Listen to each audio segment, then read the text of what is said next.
Alright, so you guys have been asking this for a while now, and so I'm going to show you my updated tracer settings. I've changed some things from the video I did a few months ago, as over time I thought some of those settings were limiting what I could do as tracer.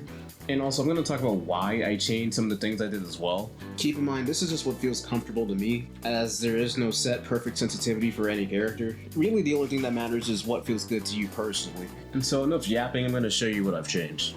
And so first up, for the sensitivity, I am playing at 100 now. I used to play on 150, but that began to feel really slow and I couldn't flick as fast as I wanted to. And as tracer, you need to be, well, fast. If I could, I'd bump these two up to like 105 or maybe 110 or something, but unfortunately we're just capped at 100. It's kind of dumb because Ryan Shield and Mercy Pistol can go up to 500%.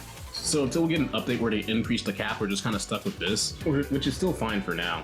Here I bumped up my aim assist range from 98 to 100 to help me track a bit better. So the thing is, for Overwatch, aim assist is a lot weaker here than it is compared to Call of Duty or Apex. The slowdown and rotational aim assist of Overwatch is way weaker compared to those games, so you'll have to make heavier micro adjustments when tracking with your right stick. Now it's important to be careful with this because if you're too heavy-handed with your right stick, you could possibly slip your crosshair off the target.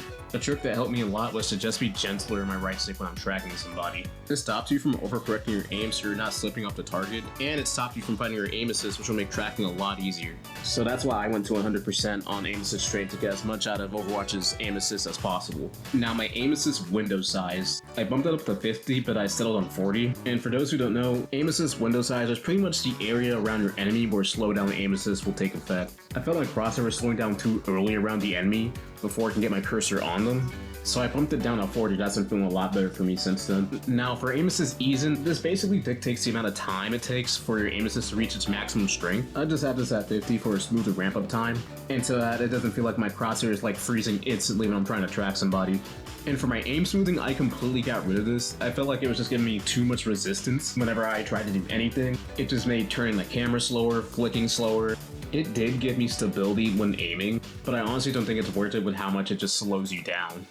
And now for my dead zone settings. So pretty much what these do is that they determine how much pressure you need to put on your sticks in order for your camera to respond to your inputs. The lower you put these settings, the more responsive your inputs will be. Having this low on the left stick for tracer is really good because it allows you to strafe easier with very little delay in your inputs. The same thing goes for the right stick as well, as it makes aiming feel a lot more responsive. But be careful because it's going to take some getting used to. I have it at 0.13 as of now. That's the lowest I can reliably control my crosshair with these settings. You can go lower if you want to, but again, it's just really hard to control at that point. Also, to activate these settings, make sure you have override selected. The depth zone settings won't work unless you have this active. Now for my crosshair settings, it really doesn't matter what the crosshair looks like as long as it's something you're comfortable with. Like it could really be anything. It all comes down to personal preference. What matters most at the end of the day is your mechanical skill, as that's what's going to determine you landing shots or not. So yeah, leave a comment if you think these settings have helped you in any way. I'll have another video out for you guys by next week. If not, I'm probably in the mental asylum for playing Elden Ring.